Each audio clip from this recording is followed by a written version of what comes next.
Madaripur শিবচরে motorcycle নিয়ন্ত্রণ হারিয়ে গাছের সাথে ধাক্কায় এক মসজিদের ইমামের মৃত্যু। অপি মুন্সি, শিবচর মাদারীপুর প্রতিনিধি।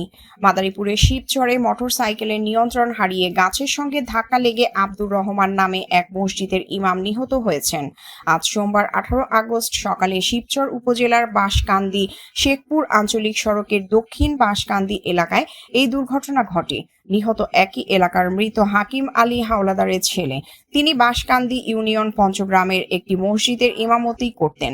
এলাকাবাসী ও পারিবারিক সূত্রে জানা যায়, মাওলানা আব্দুর রহমান প্রতিদিনের মতো আজ সোমবার ভোরে ফজরের নামাজের ইমামতি করতে বাড়ি থেকে মোটরসাইকেল যোগে রওনা দেন।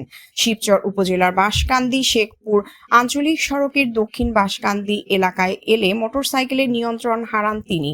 এ সময় মোটরসাইকেলটি গাছের সঙ্গে ধাক্কা লাগলে মাথায় গুরুতর আঘাতপ্রাপ্ত হন।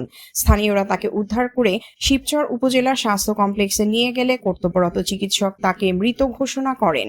শিবচর থানার ওসি মোহাম্মদ রকিবুল ইসলাম ঘটনার সত্যতা নিশ্চিত করে বলেন, কোনো অভিযোগ না থাকায় মরদেহ পরিবারের কাছে হস্তান্তর করা হয়েছে।